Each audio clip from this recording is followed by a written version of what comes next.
Iran మరియు America, Israel ఈ యుద్ధంలో విజేత ఎవరంటే ఎవరేం చెప్పలేము. దీనికి కాలము సమాధానం చెప్తుంది అన్నప్పటికీ కూడా రాబోయే కాలంలో ఎవడు ఎంత ఆర్థికంగా నష్టపోయారు అన్నది ముఖ్యం ఇక్కడ. ఎందుకంటే చూడండి, ఒక రష్యా యుక్రెయిన్ యుద్ధం, ఒక హమాస్ ఇజ్రాయెల్ యుద్ధం.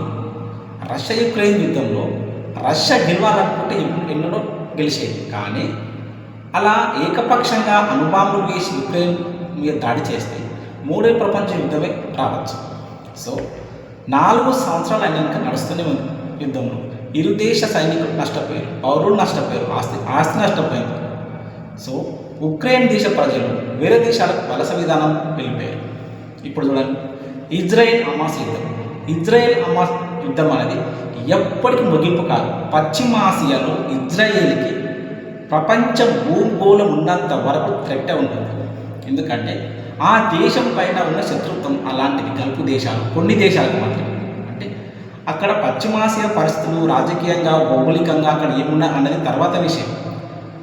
హమాస్ ఒక చిన్న సంస్థ అయినప్పుడు కూడా ఇప్పుడు కూడా ఓడిపోయినట్టు ప్రకటిస్తుంది. అప్పుడప్పుడు యుద్ధం చేస్తూనే ఉంది. సో ఇప్పుడు కూడా హార్మూజ్ జలసంధిని అడ్డు పెట్టుకొని ఇరాన్ యుద్ధం చేస్తుంది. కానీ ఎంతకాలం చేస్తుంది అన్నది కాలమే నిర్ణయిస్తుంది. అయితే ఈ యొక్క యుద్ధంలో ఇరాన్ చాలా గట్టిగా రిటాలియేషన్ ఇస్తుంది అమెరికాకు. అగ్రరాజ్యం అమెరికను కూడా గడగడలాడిస్తుంది.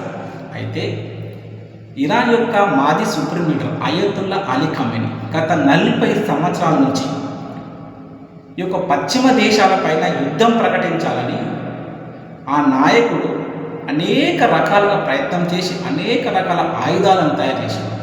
సో భవిష్యత్తులో ఎప్పుడైనా యుద్ధం వస్తే మనం తట్టుకొని నిలబడాలని అయతుల్లా అలీ ఖమేనీ నేతృత్వంలో అనేక రకమైన బాంబులు, క్షిపణులు, యుద్ధ సామాగ్రి తయారు చేసి పెట్టారు. సో ఇరాన్ అంత తొందరగా లొంగిపోదు ఈ పశ్చిమ దేశాలకు, ముఖ్యంగా అమెరికా, ఇజ్రాయెల్. అయితే ఏది ఏమైనా ఒకవేళ ఇంతకుముందు ఇరాక్ పైన అమెరికా దాడి చేసి ఆ యొక్క దేశ అధ్యక్షుని చంపేసేది, అయినప్పుడు కూడా అక్కడ వెళ్ళి పరిపాలించలేదు. సో ఇరాన్ను కూడా నాశనం చేయాలని చూస్తుంది అమెరికా, ఇజ్రాయెల్ కలిపి. ఎందుకంటే మెయిన్ కారణం ఏం చూపిస్తుంది, ఇరాన్ అణుబాంబు తయారు చేస్తుంది. అది ప్రపంచానికి థ్రెట్ అని చూపిస్తుంది. ప్రపంచానికి థ్రెట్ అనేదానికన్నా ఫస్ట్ ఎవరిని యూజ్ చేస్తారు, ఇజ్రాయెల్ పైన యూజ్ చేస్తారని ప్రపంచం అనుకుంటుంది. అది నిజమే.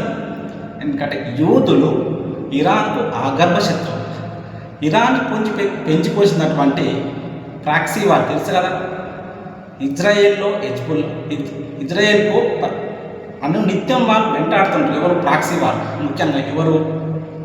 హమాస్, హెజ్బుల్లా, ముస్లిం మిలిటెంట్ సంస్థలు, మిలిషియా సంస్థలు, ఇవన్నీ ఇజ్రాయెల్ పైన దాడి చేస్తాయి. చూడండి, హమాస్ 2023లో దాడి చేసి ఇజ్రాయెల్ను విచక్షణ రహితంగా తయారు చేసింది. ఆ తర్వాతనే కదా ఇజ్రాయెల్ యుద్ధం ఎంటర్ అయింది. సో ఏది ఏమైనప్పుడు కూడా ఈ యొక్క అమెరికా ఏకపక్ష విధానాల వలన ప్రపంచానికి అతలాకుతలమయ్యేది ఆయిల్ క్రైసిస్ వల్ల. సో ఈ హార్మూజ్ జలసంధిని శాంతియుతంగా పరిష్కరింపజేసే దిశగా ఆలోచన చేయాలని ప్రతి ఒక్కరిని కోరుకుందాం.